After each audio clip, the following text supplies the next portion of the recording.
खुलुमबाय। JN बड' news चेनेलाव नोंथांमोनखौ गासैखौबो बरायबाय।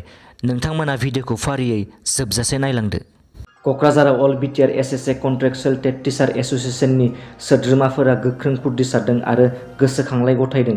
आसाम सोरखारनि सोलोंथाइ बिफाना कन्ट्रेक्टुअल फोरोंगिरिफोरखौ एप्रेजेल एप डाउनल'ड खालामना लानो बिथोन होदों।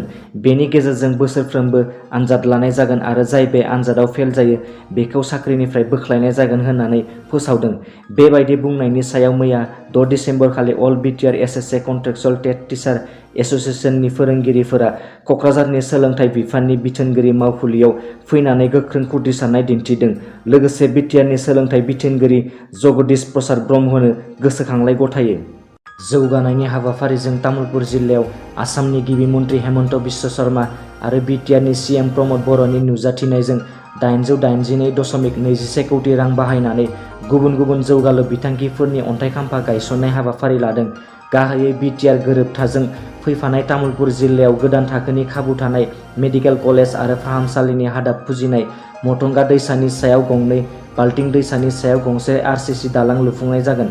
बेनि अनगायैबो कुमारिकाटा नयाबस्ति लामाखौ फोजौखांनायजों लोगोसेनो पाग्लादिया दैमानि सायाव दालां लुफुंनो अन्थाइ खाम्फा गायसनगोन। तामुलपुराव मिनि स्टेडियाम, तामुलपुर आरो नाग्रि जिल्लायाव गंनै आदर्श फरायसालि आरो गंगु आदर्श अंगनबादि मिरुखौ दिनै मोनसे हाबाफारिजों बेखेवगोन। आसामनि केबिनेट मन्त्रि UG ब्रह्मआ बेफोर अन्थाइ खाम्फा गायसननो गोनां मोनफ्रोमबो जायगायावनो नायगिदिंनानै खौरां बिजोंनि गेजेरजों बुङो, तामुलपुर जिल्लानि थाखाय जोबोद गोसोखांजाथाव सान आरो BTCनि थाखायबो जोबोद गोसोखांजाथाव सान। मानो होनबा गासै BTR ओनसोलाव लामा सामा आरो इनफ्रास्ट्राक्चार डेभेलपमेन्टनि जोबोद जेंना दंमोन। बेफोरखौ सुस्रांनो थांनायावनो माखासे मेजर प्रजेक्टफोरखौ लानाय जादों। लोगोसे बुंबावो, तामुलपुर मेडिकेल कलेजखौ अमित शाहया अन्थाइ खाम्फा गायसनलांबाय, नाथाय दिनै बेनि थाखाय खामानिखौ जागायजेननो भुमि पुजन खालामनाय जागोन। गिबि मन्थ्रिया बेहाय फैनानै बे हाबाखौ मावगोन होनना खौरांगिरिनि सिगाङाव बुङो मन्त्रि UG ब्रह्मआ। धेमाजि जिल्लानि सिङाव थानाय सिमेन्ट सापरि फरायसालिमायाव थांनाय सानखालि एलुमिनि मिट जथुमाखौ मेहेरगोनाङै खुंफुंदों।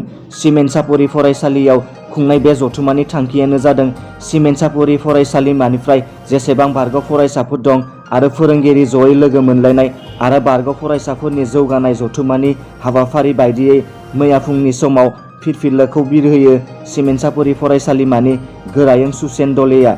जथुमायाव गोबां फरायसालिमानि फोरोंगिरिफोराबो नुजाथिफैनानै हाबाफारिखौ जाफुंसार होयो। मेघालयआव गिबि खेबनि थाखाय बारजों मुलि दैथायग्रा ड्रन बेखेवबाय।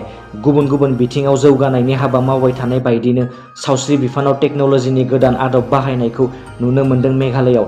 बे ड्रनखौ मेघालय सोरखारा ड्रन डेलिभारि स्टार्टआप फेक इगलजों पार्टनारशिपआव दिहुननाय जायो। दिनैनि रादाबा एसेनोसै। नोंथांमोना भिडिअखौ नायनानै मोजां मोनदोंबा अन्नानै चेनेलखौ साबस्क्राइब खालामनो दाबाव। गोजोन्थों।